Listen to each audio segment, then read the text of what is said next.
Candy থেকে ডাম্বুলা পৌঁছার পর টাইগারদের ঠিক যেভাবে টিম হোটেলে বরণ করে নেওয়া হয়েছে সেটা এক কথায় অসাধারণ, নান্দনিক এবং মন আসলে ভরিয়ে দেবার মতো।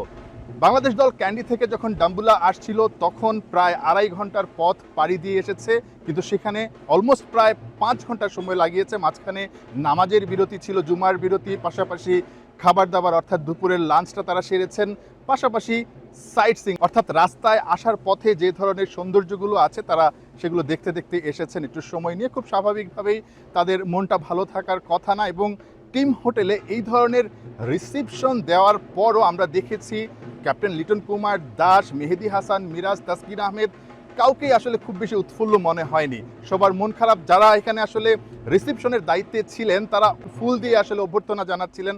ক্রিকেটারদের ম্যাক্সিমামই আসলে সেই ফুলটা আসলে নেননি আমরা দেখেছি, কারণ খুব স্বাভাবিকভাবে আনমনা কিংবা মন খারাপ। বাংলাদেশ দল আগের রাতে যেভাবে হেরে গেছে সেটা নিঃসন্দেহে বাংলাদেশ এখনও ওই ধাক্কাটা ভুলতে পারছে না। ডাম্বুলায় বাংলাদেশের জন্য আসলে সিরিজে সমতা আনা বা কামব্যাক করার একটা ম্যাচ।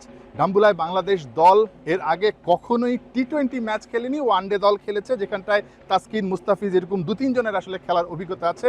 সো এই ভেন্যুটা কিন্তু একেবারেই নতুন যারা বাংলাদেশ দলের ক্রিকেটার আছেন তাদের জন্য। বাংলাদেশের সবচেয়ে বড় দুশ্চিন্তার জায়গা হচ্ছে ব্যাটিং। আগের রাতে বাংলাদেশ প্রথমে ব্যাট করে ঠিক পাওয়ার প্লেতে 9-এর মতো রান রেট ছিল, সেখানে 54 রান করেছে, এবং শেষের 4 ওভারে যদি আপনারা দেখেন সেখানে 9.5 রান রেট ছিল। অর্থাৎ শুরুতে এবং শেষে বাংলাদেশ মোটামুটি ভালো ব্যাটিং করলেও মিডল ওভারে আসলে বাংলাদেশ কিন্তু সেই তাদের যেই দুর্বলতাটা সেটা আবারও দেখা গেছে। মাত্র 62 রান করেছে 10 ওভারে, 60 বলে 62 রান। টি-20 ম্যাচে ঠিক আদর্শ কোনো ব্যাটিং অ্যাপ্রোচ বলা যাবে না। গতকাল যিনি স্পিন কোচ আছেন মুস্তাক আহমেদ, তিনি আসলে বলে গেছেন এই দলটার সামর্থ্য আছে, তারা সামহাও সেটা আসলে শো করতে পারছে না। ঠিক ব্যাটিং ইন্টেন্ট বা যেই ধরনের ইম্প্যাক্ট ইনিংস খেলার দরকার ওই ধরনের ইনিংস যদি খেলতে পারে বাংলাদেশ দল, তিনি আসলে আশা পোষণ করেছেন যে এই দলটাই হয়তোবা ঘুরে দাঁড়াবে, এই দলটাই একটা সময় টি-20তে ভালো করবে।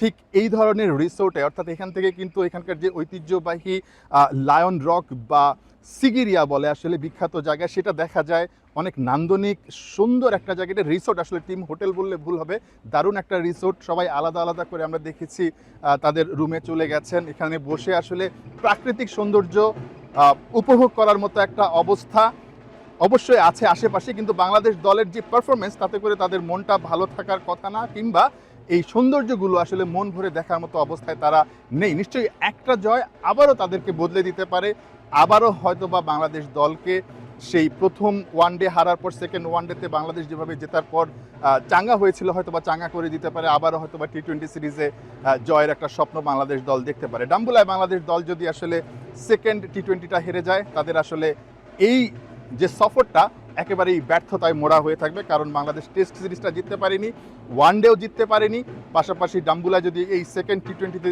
হেরে যায় তাহলে বাংলাদেশের আসলে একেবারেই খালি হাতে ফিরতে হবে এই শ্রীলঙ্কা সফর থেকে। সামনে পাকিস্তান সফর, তার আগে অন্তত টি-20 সিরিজে বাংলাদেশের কিছু একটা নিয়ে যাওয়া উচিত বা ভালো একটা স্মৃতি নিয়ে যাওয়া উচিত দেশে। নাহিয়ান বিন জসিম, 71, ডাম্বুলা, শ্রীলঙ্কা।